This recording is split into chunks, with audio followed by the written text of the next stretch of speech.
শেখ হাসিনার মানবতাবিরোধী মামলার রায় ঘোষণার তারিখ ঘিরে সারা দেশে নিরাপত্তা জোরদার। কয়েক জায়গায় যানবাহনে আগুন, ককটেল বিস্ফোরণ। দুর্বল সরকারের সুযোগ নিচ্ছে গুটি কয়েক দল, মন্তব্য তারেক রহমানের। হুমকি ধামকি না দিয়ে ভোট যুদ্ধে অংশ নেওয়ার আহ্বান। 5 দফা দাবি আদায়ে জামায়াত ও সমমনাদের রোববার পর্যন্ত আলটিমেটাম। শত বাধা দিলেও গণভোট হবে বলছেন এনসিপি নেতারা। আজ আবারও হামজা শমিকদের ফুটবল উন্মাদনা। ভারত ম্যাচের প্রস্তুতি নিতে নেপালের বিপক্ষে মাঠে নামবে বাংলাদেশ। বিভিন্ন স্থানে জ্বালাও পোড়াও আর ককটেল বিস্ফোরণ হয়েছে। উদ্ধার হয়েছে বিস্ফোরক ও পেট্রোল বোমা। রাজধানীর ধোলাইপাড়ে একটি বাসে আগুন দেয় দুর্বৃত্তরা, তবে এতে কেউ হতাহত হয়নি। ফায়ার সার্ভিসের 2টি ইউনিট দ্রুত ঘটনাস্থলে আনে। এছাড়া ঢাকা বিশ্ববিদ্যালয়ের টিএসসি, কারওয়ান বাজার মোড় ও শান্তিনগরের টুইন টাওয়ারের সামনে ককটেল বিস্ফোরণ হয়। জিগাতলে 4টি ককটেল সহ একজনকে আটক করা হয়েছে। রায়ের বাজার বুদ্ধিজীবী কবরস্থান থেকে পরিত্যক্ত 6টি পেট্রোল বোমা ও 4টি ককটেল উদ্ধার করা হয়েছে। রাজধানীর বিভিন্ন গুরুত্বপূর্ণ স্থানে পুলিশের পাশাপাশি র্যাব ও বিজিবি সদস্যদেরও দায়িত্ব পালন করতে দেখা গেছে।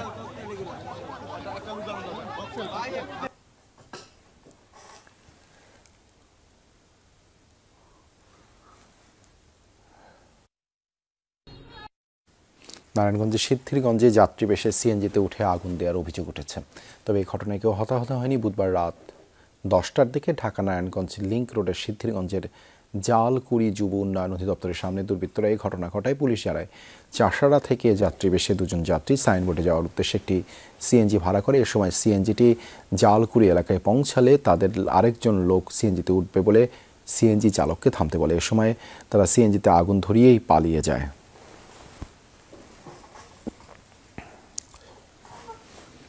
গাজীপুর সদর উপজেলার ঢাকা ময়মনসিংহ মহাসড়কের ফিনিক্স হ্যাচারি এলাকা থেকে 3জনকে পেট্রোল বোমা সহ আটক করা হয়েছে। বুধবার সন্ধ্যায় পুলিশ জানায়, তারা 3জনই কার্যক্রম নিষিদ্ধ স্বেচ্ছাসেবক লীগ ও ছাত্রলীগের নেতা। ভাওয়ালগড় ইউনিয়ন ছাত্রলীগের সভাপতি নোমান, দপ্তর সম্পাদক আকাশ ও ভাওয়ালগড় ইউনিয়ন স্বেচ্ছাসেবক লীগের যুগ্ম আহ্বায়ক রাসেলকে পেট্রোল বোমা ও লোহার পাইপ সহ আটক করে। জয়দেবপুর থানার অফিসার ইনচার্জ তৌহিদ আহমেদ বলেন, আটকদের থানা হেফাজতে নেওয়া হয়েছে, তাদের বিরুদ্ধে আইনানুগ ব্যবস্থা প্রক্রিয়াধীন। কার্যক্রম নিষিদ্ধ আওয়ামী লীগের ডাকা লকডাউন প্রতিহত করতে জেলায় জেলায় মিছিল করেছে বিভিন্ন রাজনৈতিক দলের নেতাকর্মী ও ছাত্র জনতা। বুধবার সন্ধ্যায় রাজশাহীতে মশাল মিছিল করে চারঘাট উপজেলা স্বেচ্ছাসেবক দলের নেতাকর্মীরা স্থানীয় থানা মোড় এলাকা থেকে শুরু হয়ে পৌর সদরের বিভিন্ন গুরুত্বপূর্ণ সড়ক প্রদক্ষিণ করে। মিছিলটি পরে সংক্ষিপ্ত সমাবেশের আয়োজন করা হয়। বক্তারা বলেন, রাজনৈতিক কর্মসূচির নামে আওয়ামী লীগ যদি দেশ অস্থিতিশীল করার চেষ্টা করে তবে স্বেচ্ছাসেবক দল তা প্রতিরোধ করবে। শেখ হাসিনার ফাঁসির দাবিতে রংপুরে মিছিল করেছে বেগম রোকেয়া বিশ্ববিদ্যালয়ের শিক্ষার্থীরা। ক্যাম্পাস থেকে বিক্ষোভ মিছিল নিয়ে আবু সাইদ চত্বর সহ বিভিন্ন সড়ক প্রদক্ষিণ করে তারা। পরে প্রধান ফটকে আয়োজিত সমাবেশে বিভিন্ন স্লোগান দেন শিক্ষার্থীরা। বলেন, রাত থেকেই বিশ্ববিদ্যালয় এলাকা পাহারা দেবেন তারা। যেখানে আওয়ামী লীগের সমর্থক পাওয়া যাবে সেখানেই তাদের প্রতিহত করার হুঁশিয়ারিও দেন। জুলাই সনদ বাস্তবায়ন ও শেখ হাসিনার ফাঁসির দাবিতে চট্টগ্রামে লাঠি মিছিল ও বিক্ষোভ সমাবেশ কর্মসূচি করেছে জুলাই ঐক্য চট্টগ্রাম। বুধবার বিকেলে নগরীর বহত্তার হাট থেকে 2 নম্বর গেট এলাকার বিভিন্ন সড়ক প্রদক্ষিণ করে। মিছিলে ইসলামী আন্দোলন, ইসলামী ছাত্র সমাজ, ছাত্র মজলিস সহ বিভিন্ন ছাত্র ও সামাজিক সংগঠন অংশ নেয়।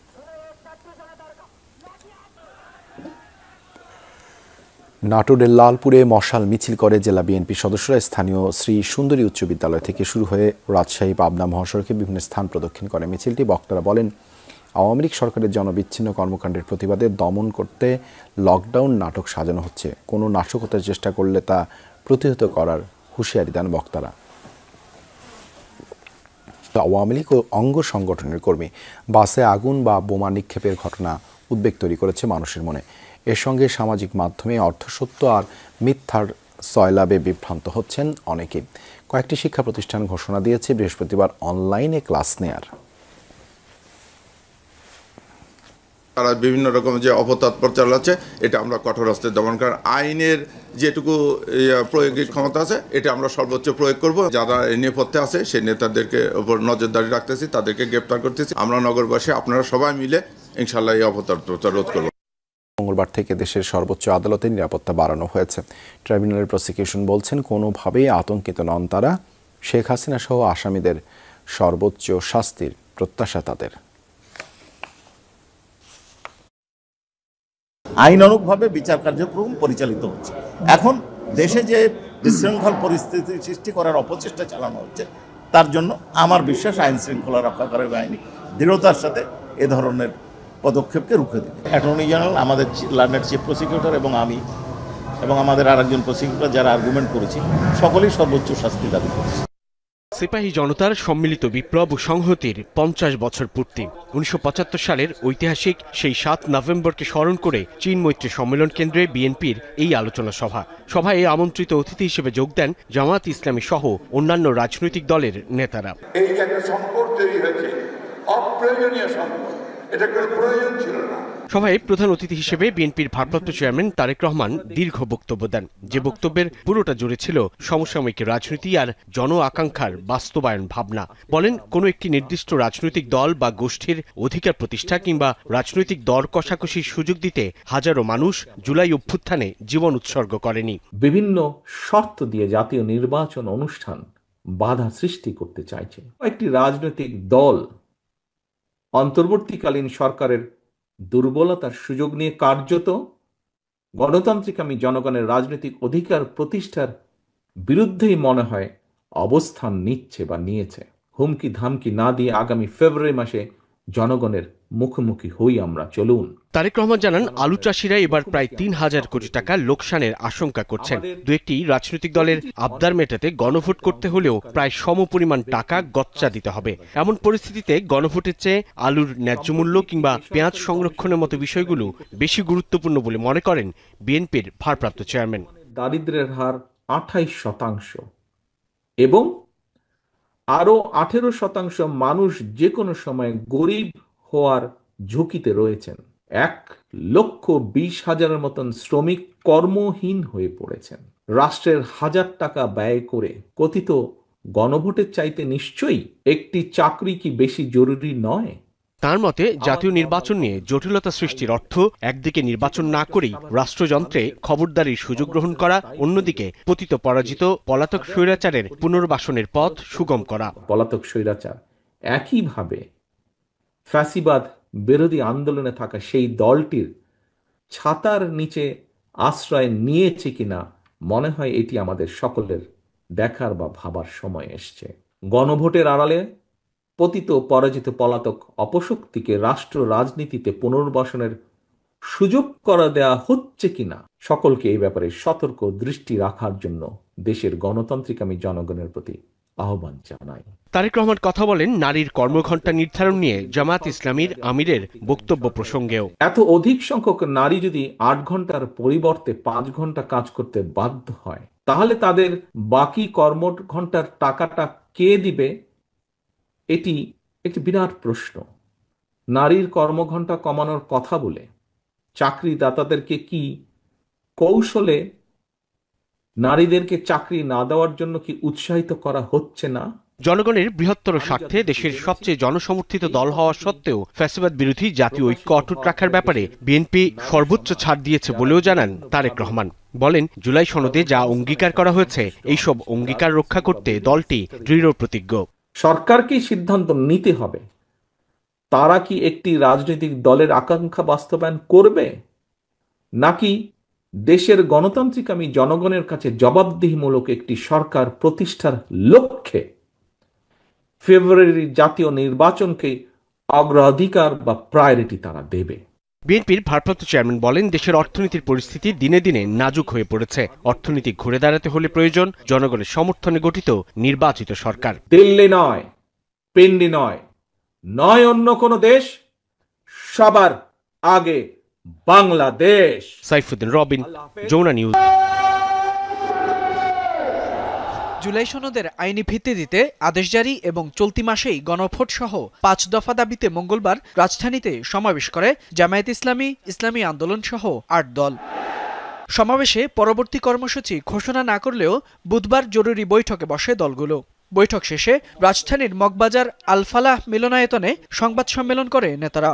এ সময় জামায়াতের সেক্রেটারি জেনারেল জানান, নিয়মতান্ত্রিক উপায়ে আলোচনার ভিত্তিতে দাবি আদায়ের লক্ষ্যে প্রধান উপদেষ্টার সাক্ষাৎ চেয়েছে ৮ দল। প্রধান উপদেষ্টার সাক্ষাতের ব্যাপারে এ সময় জামায়াতের নায়েবে আমির মজিবুর রহমান জানান, ১৬ই নভেম্বরের মধ্যে দাবি আদায় না হলে এদিন সংবাদ সম্মেলন করে প্রধান উপদেষ্টার বাসভবনের সামনে অবস্থান কর্মসূচি ঘোষণা করা হবে। ১৬ই নভেম্বর রবিবার আন্দোলনরত ৮ দলের শীর্ষ নেতাদের বৈঠক সকাল ১১টায় অনুষ্ঠিত হবে।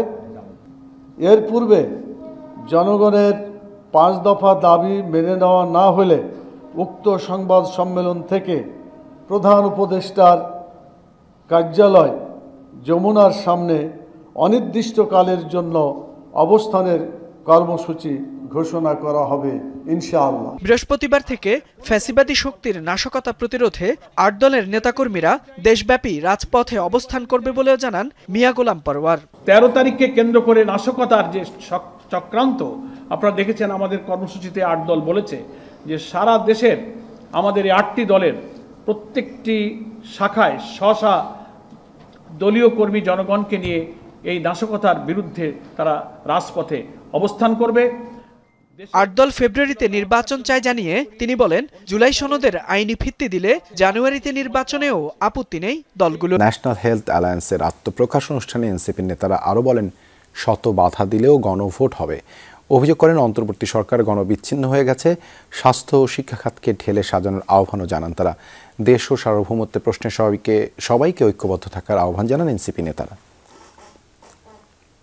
জনগণ যে দাবিটা নিয়ে ৫ তারিখে মাঠে নেমেছিল, গত ১৫ বছর আন্দোলন সংগ্রাম করেছিল, সরকার সেই একটি দাবিও পূরণ করতে পারে নাই। যখনই আপনার প্রশ্নের পরিবর্তে শুধুমাত্র স্তুতি গাওয়া হবে, জবাবদিহিতার পরিবর্তে স্বেচ্ছাচারিতা অব্যাহত থাকবে, তখন প্রত্যেকটা মানুষ হাসিনা হবে। হাসিনা তো ব্যক্তি না। উপপ্রেস সচিব আবুল কালাম আজাদ মজুমদার এই তথ্য জানান। বর্তমানে দেশের রাজনৈতিক অঙ্গনে উত্তেজনা বিরাজ করছে। নির্বাচন, জুলাই সনদের আইনি ভিত্তি এবং গণভোট ইস্যুতে বিএনপি, জামায়াত সহ প্রধান রাজনৈতিক দলগুলোর মুখোমুখি অবস্থানে রয়েছে। একদিকে জামায়াত সহ ৮টি রাজনৈতিক দল ৫ দফা দাবিতে আন্দোলন কর্মসূচি চালিয়ে যাচ্ছে, অন্যদিকে নির্বাচনের দিনই গণভোট আয়োজন ও জুলাই সনদে নোট অফ ডিসেন্ট বিষয়ক অবস্থান নিয়ে সরব বিএনপি সহ সমমনা দলগুলো। এছাড়া আগামী ১৩ নভেম্বর আওয়ামী লীগের ঢাকা লকডাউন কর্মসূচি ঘিরেও রাজনৈতিক উত্তাপ বেড়েছে। এমন প্রেক্ষাপটে জাতির উদ্দেশ্যে ভাষণ দিতে যাচ্ছেন প্রধান উপদেষ্টা অধ্যাপক মোহাম্মদ ইউনূস। অপরাধের দায়ে বিচারাধীন পলাতক আসামিকে আশ্রয় দেওয়া এবং তাকে বাংলাদেশ বিরোধী বিদ্বেষ ছড়ানো ও দেশে সন্ত্রাসী কর্মকাণ্ডে উস্কানি দেওয়ার মতো বক্তব্য প্রচারের সুযোগ করে দেওয়া দুদেশের গঠনমূলক দ্বিপক্ষীয় সম্পর্কের জন্য অসহায়ক ও অনভিপ্রেত। ভারতীয় দূতকে অনুরোধ জানানো হয় যেন তিনি নয়াদিল্লিকে বাংলাদেশের পক্ষ থেকে শেখ হাসিনার গণমাধ্যমে কথা বলা বন্ধ করার অনুরোধ পৌঁছে দেন। কোম্পানি কমান্ডার জানান, মাদক বিক্রির এলাকাগুলো নজরদারিতে রেখেছিলেন তারা। সেই প্রেক্ষিতে অভিযান চালানো হয়। জব্দ হয় ১৭৮ বোতল মদ, প্রায় ২২ লিটার স্থানীয়ভাবে উৎপাদিত বাংলা মদ, ৪৫ কেজি গাঁজা, ইয়াবাসহ ৩৫ গ্রাম হিরোইন। মাদক কারবারিরা গোটা শহর এবং আশেপাশের এলাকায় মাদক কেনাবেচা করত বলেও জানান র্যাবের এই কর্মকর্তা।